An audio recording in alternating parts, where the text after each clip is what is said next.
The message appeared in our family group chat on a Saturday morning, and within minutes, 26 relatives were attacking me. My mother claimed I was heartlessly throwing her out and demanded that I hand over my $1 million home. She thought she had cornered me in front of the entire family. What she did not know was that I had already started looking for the truth. My name is Eilina, I am 33, and I work as a corporate investigator in Seattle. My job is basically finding the money people try to hide. So I have learned never to accept a convenient story without checking the numbers behind it. Unfortunately, my own family never valued that part of me. My mother, Celeste, always treated my older brother, Grant, like he could do no wrong, while I was expected to solve problems quietly. That Saturday, Celeste posted a long message claiming she was about to become homeless because of me. According to her version, I had somehow acquired control over her mortgage and was refusing to help unless she gave up everything she owned. Then she demanded that I transfer my house, worth around $1.2 million, to her as repayment for everything she had supposedly sacrificed for me. By Friday, she said, I needed to sign it over or forget I had a family. The relatives immediately took her side. Some called me selfish. Others accused me of abandoning my own mother. And one uncle even said I should be ashamed of myself. Years ago, their words would have destroyed me. This time, I simply stared at the screen and noticed one detail that bothered me. My mother had spent years bragging about how she had paid off her house. So why was she suddenly desperate enough to demand mine? I opened the public property records and started checking. Within minutes, I found the first piece of the puzzle. 2 years earlier, Celeste had borrowed $500,000 against her house. A recent notice showed that she had fallen seriously behind on the payments. She really was in financial trouble, but the size of her demand made no sense. People drowning in debt usually ask for help. My mother was demanding a fortune, which meant something much bigger was being hidden. The following afternoon, my brother Grant appeared at my office, wearing an expensive suit and acting like a billionaire executive. He stormed through reception and blamed me for the collapse of his business. He told me that investors had abandoned him and that if I did not give my house to our mother, both of them would lose everything. Security eventually escorted him outside, but not before he accidentally confirmed something important. His panic made me look much deeper into his supposed company. I investigated the company records and discovered that Grant had never built the successful business he claimed. The money had come largely from our mother. Her $500,000 loan had been funneled toward his failed venture, an expensive sports car, luxury vacations, and risky cryptocurrency investments. Most of it had disappeared. But even after adding his losses and my mother's credit card debt, there was still another problem. I knew exactly where to look for the missing money. My grandmother, Vivian, was 80 and living in assisted care. Years earlier, my grandfather had established a medical trust for her future treatment. My mother was responsible for managing it. I checked the available records and discovered something alarming. A state review of the trust was scheduled within days.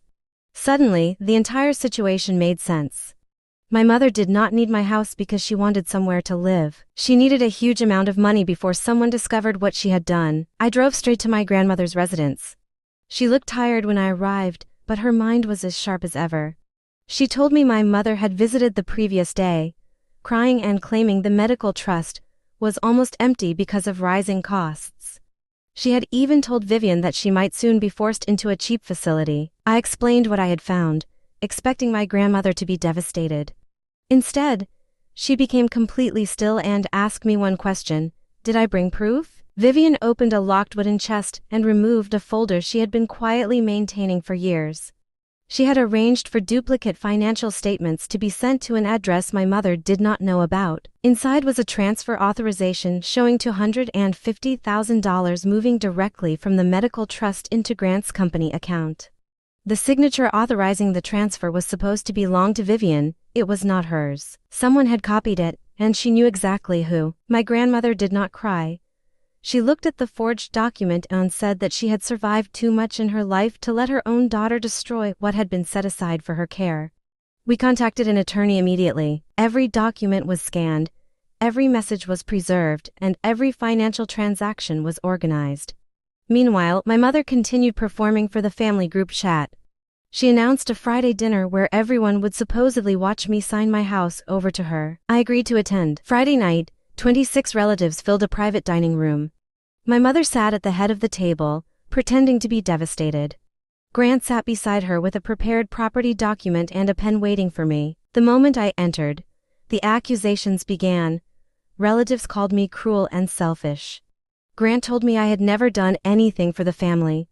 My mother kept wiping her eyes, as if she were the victim of some terrible injustice. I said nothing and let them finish. When the room finally became quiet, my mother looked at me as though she had already won. I reached into my pocket and took out my phone instead of the pen. Then I sent one photograph to the family group chat. It showed the default notice against my mother's property, the transfer from my grandmother's medical trust into Grant's company, and the document containing the forged signature. Across the top was a single question. Where did Grandma's money go? Every phone around that table chimed almost simultaneously. I watched my relatives read the evidence. Their expressions changed one by one. The people who had been shouting at me moments earlier were now staring at my mother in disbelief. Grant knocked over his glass while trying to explain something that no longer mattered. My mother stopped pretending to cry. For the first time that evening, everyone could see exactly why she had wanted my house so desperately. I stood up and told them I would never surrender my home to conceal financial fraud. I explained that the state review was coming and that the evidence was already in the hands of our attorneys. Then I walked out. Behind me, the family finally turned their anger toward the people responsible. Within the next hour, relatives began leaving the group chat and cutting contact with my mother and brother. The story she had controlled for years collapsed in one evening. The legal consequences came quickly. My grandmother's attorneys submitted the financial evidence to the authorities, and investigators opened a case involving the medical trust and the forged transfer. My mother lost control of the trust, and Grant's accounts were restricted while the transactions were investigated. The bank moved forward with foreclosure proceedings on my mother's house because the debt could no longer be hidden. The family image she had protected for years disappeared almost overnight. 2 weeks later, someone knocked on my front door. When I opened it, my mother and Grant were standing outside in the cold. They looked completely different from the confident people who had confronted me at that restaurant. They had nowhere comfortable to go and were asking to stay in my home. My mother cried and begged me to let them use the guest room. Grant could barely look at me. For once, neither of them had an argument left. I listened quietly before handing my mother a piece of paper. It was an invoice for the professional consulting time I had spent untangling the financial mess they had created. I told her there was a shelter nearby that could help them find temporary accommodation, but my home was not available. Then I closed the door. I did not feel victorious.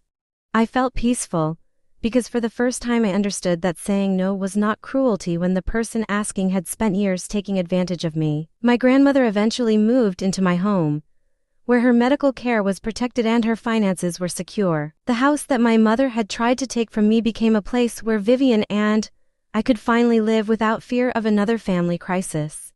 I continued my career, kept building my own future, and stopped measuring my worth by whether my relatives approved of me. Losing their approval turned out to be far less painful than I had imagined. For most of my life, I thought being a good daughter meant enduring whatever my family demanded.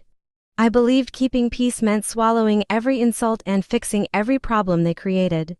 That weekend taught me something different. Family is not simply about shared blood. Real family is built through trust, respect, honesty, and the willingness to protect one another without destroying someone else in the process.